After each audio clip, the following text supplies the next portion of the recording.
Astăzi este o zi frumoasă de duminică, 31 decembrie 2023, adică ultima zi din an. Doresc să vă prezint și o parte din noul echipament de camping.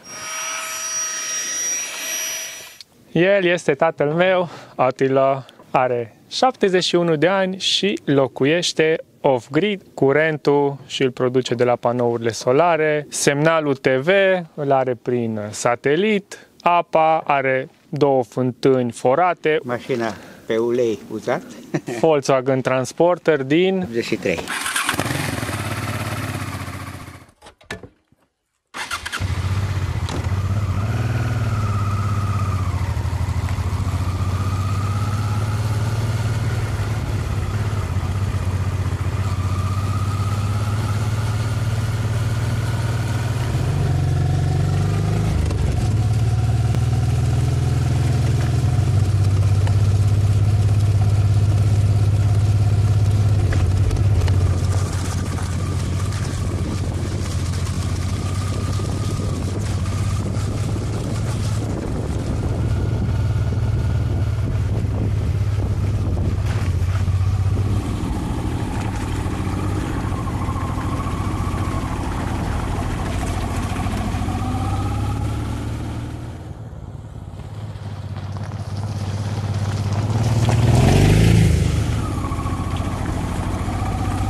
Salutare, eu sunt Robert și bine ați venit aici pe canal, pe Lucifer Videographer.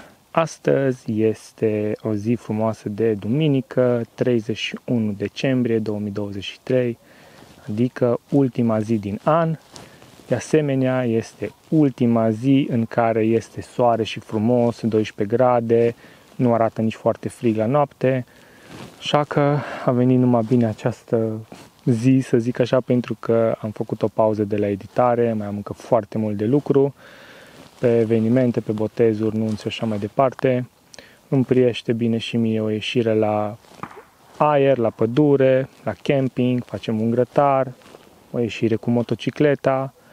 Eu zic că va fi totul perfect, așa că rămâneți cu mine pentru că doresc să vă prezint și o parte din noul echipament de camping. Am reușit în luna noiembrie, fiind reducerile de Black Friday, să achiziționez un cort nou, un sac de dormit nou și mici accesorii. Haideți la treabă!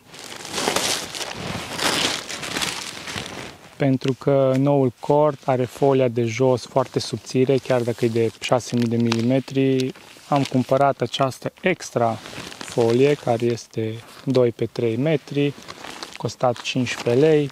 Nu e nici foarte grea, nu ocupă spațiu mult. Cred că o să facă treabă bună.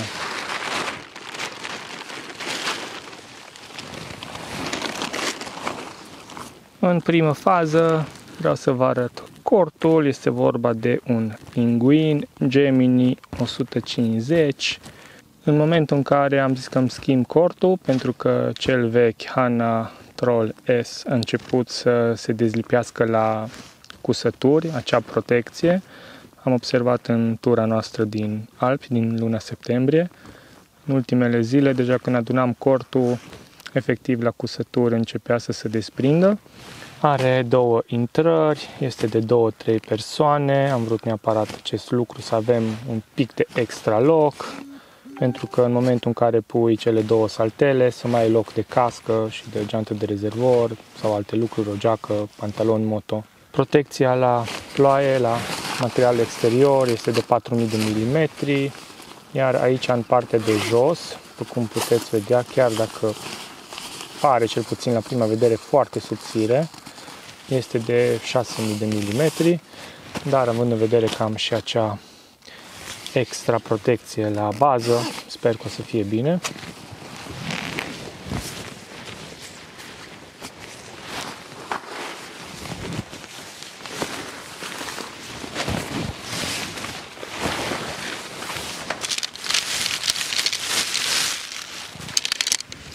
Bețele sunt din dur aluminiu.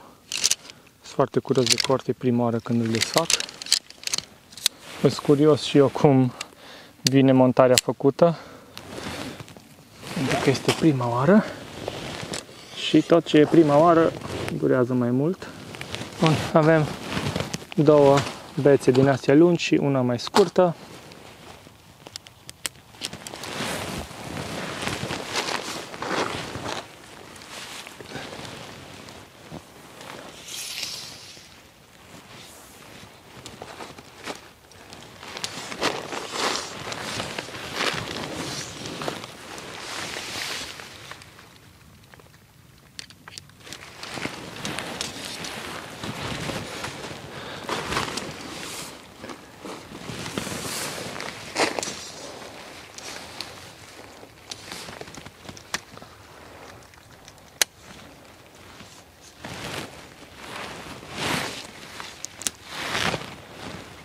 De aici deja este mai simplu, după ce stă în picioare.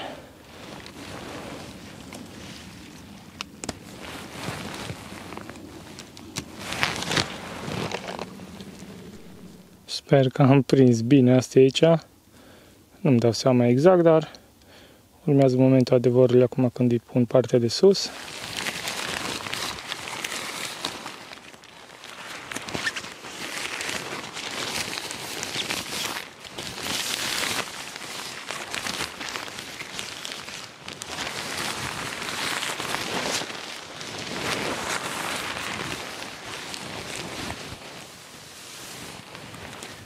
Am găsit aici locașul ăsta în care vine băgat.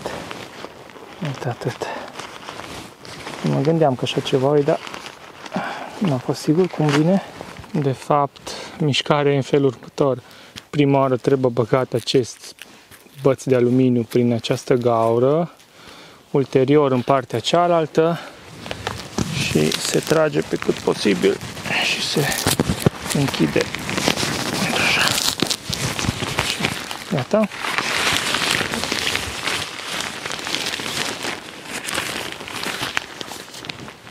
Iar colțurile vin prinse în aceste mici clipsuri de plastic.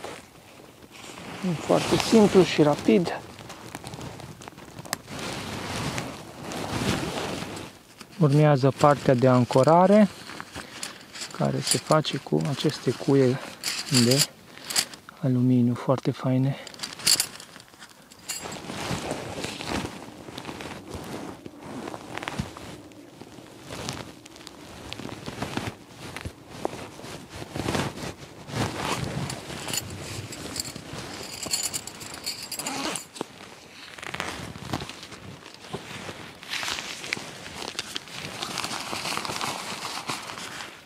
Da, cred că pentru moment acesta nu-l voi folosi ca să pot intra ușor și ieși din cort.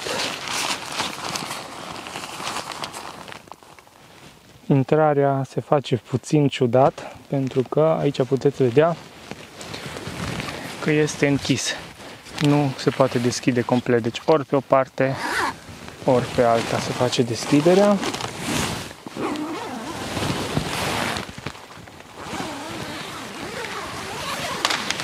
Și la final se deschide complet, doar că nu poți să deschizi de jos, dincolo la celălalt cort. Deschideam așa jos și era undeva în partea de sus în această îmbinare.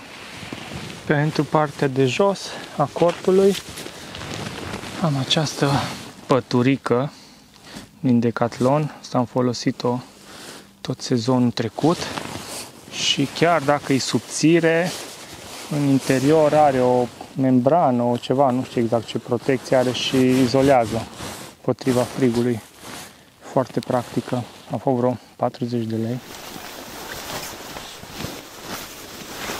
Și este aproape pe toată suprafața cortului.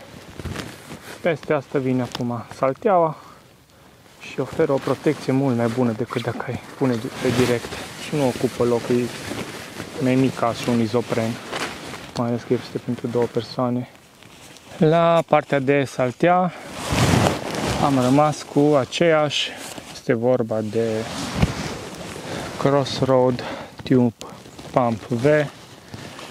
Este o saltea de doar 550 de grame și o folosesc de aproape un an, din primăvară, și își face treaba foarte, foarte bine, e comodă, are acea pompiță să o umfli cu piciorul, destul de incomod, durează mult timp, sau o umfli cu gura, dar din ce am înțeles și de la alții, nu este foarte indicat să umfli cu gura pentru că îți lași toată umezeala din plămâni în ea și la un moment dat, nu știu, să muce găiește, să habar n-am ce se întâmplă.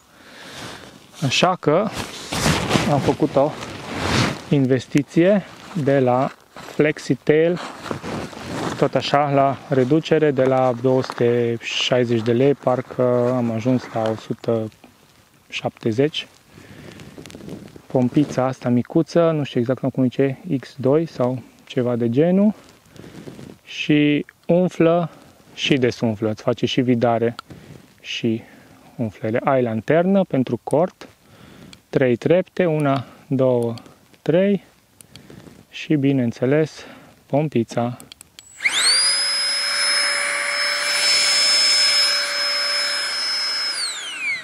Are un fluierat cumva ca sunet, dar nu este deranjant. Duc după mine doar capul acesta, care se potrivește pentru salteaua mea. Ea vine cu vreo 4 sau 5 capuri din astea diferite pentru diferite saltele. Hai să nu mai pierdem vremea să o punem să o umfle.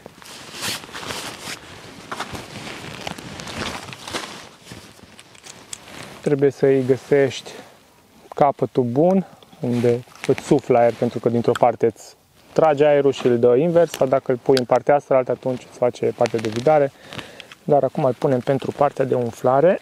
Merge puțin mai greu aici, partea de îmbinare, da. Trebuie apăsat un pic. Așa.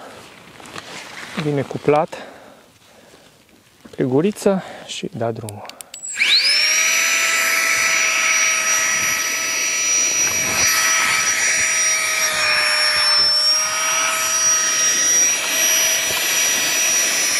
Pentru o eficiență mai bună puteți să țineți cu mâna, ca să nu sară jos.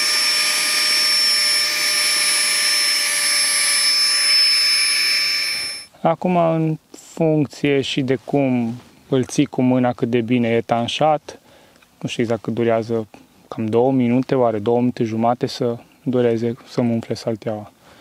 Oricum, dacă îl poziționezi cumva ok, poți să mergi să-ți faci până atunci treaba și se umflă singură. Ar decât să dai cu gura sau să bagi cu piciorul câteva minute bune, e foarte practic. Parcă autonomia ai de vreo 40-50 de minute, ceva de genul de umflere, deci e ok. Eu cred că o să ne ajute mult pompița asta în nou sezon, pentru că o să vrem să campăm destul de mult cu cortul, să facem excursii cu motocicleta și cam toate pregătirile astea cu nou cort, nou sac de dormit, pompiță și toate tâmpenile astea ce le tot cumpăr, îs de fapt pentru marea aventură din 2024, luna iulie și august. Sperăm să fie tot ok până atunci, pentru că ne pregătim de Norvegia, să vrem să fim plecați cât de mult putem, cât o să ne permită bugetul, sănătatea și așa mai departe. Așa că cred că toate lucrurile astea mărunte ne vor ajuta.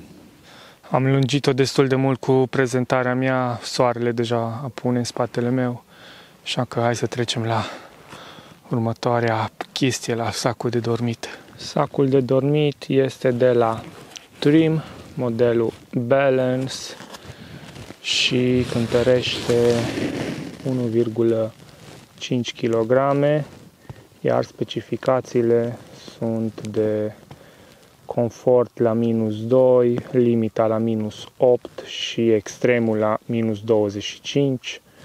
Sper să fie o diferență față de celălalt sac, față de Husky, pentru că ăla avea confortul la +5 și, într-adevăr, sub alea 5 grade, când am dormit și data trecută la 0, la -1, -2, destul de răcoare spre frig. Așa că sunt foarte curios cum se va comporta acest sac.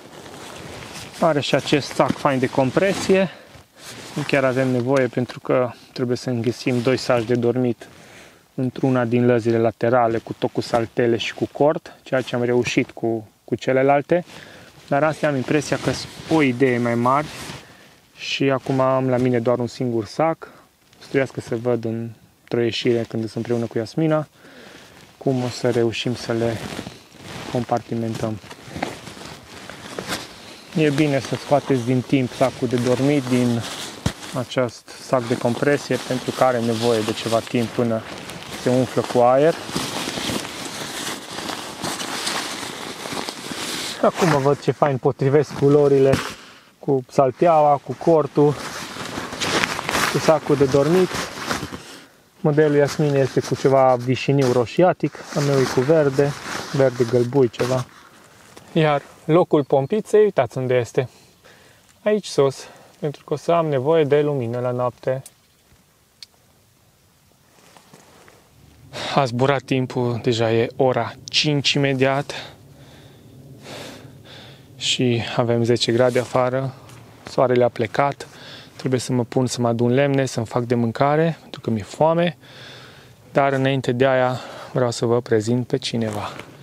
El este tatăl meu, Attila, are 71 de ani și locuiește off-grid, adică afară în câmp, am putea spune, la marginea pădurii, lângă râul Mureș.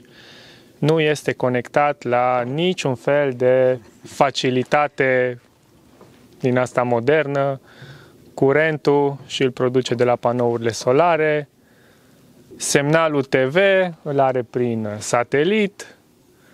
Apa are 2 fântâni forate, una de 50 de metri și alta de 9 metri. Mașina pe ulei uzat. Exact, are aici un Volkswagen Transporter din ce an? 83. 83, de asemenea cu panouri solare, cu tot ce ai nevoie Pe gaz. pentru a face o ieșire faină. Merge mult la Herculane pentru băile termale. Și la pescuit. Dacă cumva sunteți interesați să aflați mai multe detalii de cum trăiește aici și cum a reușit să facă în mai puțin de un an, în vreo 7-8 luni, tot ce vedeți aici, momentan este încă în evoluție și în construcție. Lăsați în comentarii și voi veni să fac un clip special și vă voi prezenta mai în detaliu exact cum se poate trăi foarte simplu și fără costuri mari. Mai mult forțat sau neforțat, dar se poate. Încălzirea e gratis. Exact. Uitați aici ce activități faine se pot face în aer liber. Poate trage cu arcul. Cea mai bună țintă, un balot de paie. Avem și o grămadă de pisici aici. Foarte, foarte fain. Aici am pregătit câteva lemne, deja se întunecă. Să-mi fac mâncarea la lumina lanternei. Avem ajutoare aici și pisici. Aici e stocul de lemne pentru iarnă. S-a lăsat și seara. Între timp și bateriile de la lavalieră mi s-au descărcat. Așa că încerc să aprind focul acum, să vedem ce avem aici.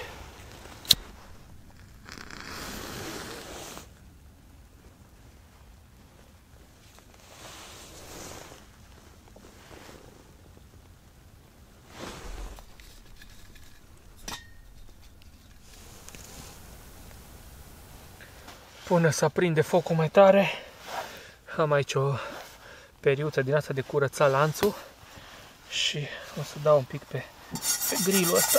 Nu l-am mai folosit de ceva timp.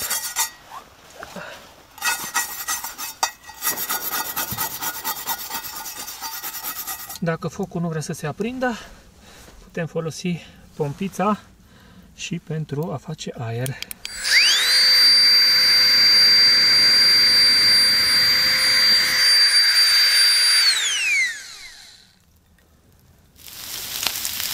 Patru bucăți de mici mangaliță cu vită de la Lidl.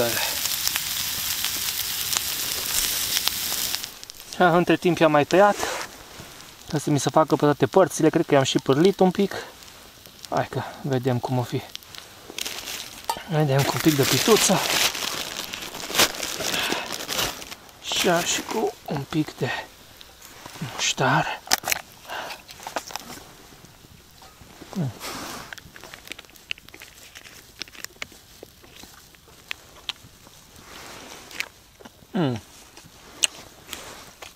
Excelent.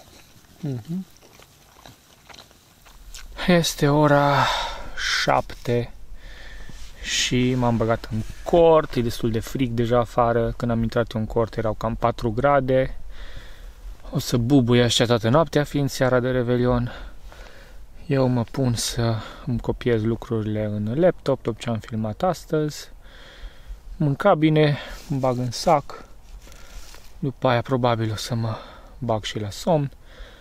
Deci cam asta a fost pentru ziua de astăzi. Ne auzim pe mâine dimineață.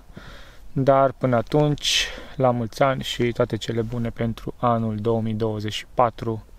Să ne vedem cu bine în noul an. Bună dimineața și hello 2024. Este ora 7:50. Abia acum începe un pic să crape de lumină. Este și puțin înorat. Nu cred că o să am soare prea curând. Mi-e și cam foame. Cred că o să-mi pregătesc o supă. Am la mine o butelie mică de Primus care mi-e pe gătate și am luat-o de acasă în speranța că o să mă ajungă cât să-mi fac o supă. A fost destul de ok noaptea asta, n-a bătut vântul. Am stat mai mult în sac. Pe la ora 10 deja m-a dormit. La ora 12 evident m-am trezit o jumătate de oră pentru că erau artificiile peste tot. Nu am ieșit afară să încerc să fac fotografii sau ceva pentru că nu se vedeau, sunt destul de departe de orice oraș mare sau de localități. Cred că nu a coborât temperatura mai mult de 4 grade, sub 3 grade, 4 grade, cam așa. Internetul zicea cam 5 grade în zona asta. Sacul și-a făcut treaba exemplar. Nu am fost foarte gros îmbrăcat, am doar un tricou, un polar din ăsta subțire, o vestă încălzită care am oprit-o imediat după ce m-am băgat în cort, un training și până la 12 noapte am avut o singură pereche de ciorapi și am simțit un pic răcoare. Atunci am hotărât să mai am încă o pereche și efectiv după aia mi s-a încălzit corpul instant pentru că mi-era foarte cald la picioare. A fost chiar o noapte liniștită.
Așa se servește micul dejun aici afară, la pisici.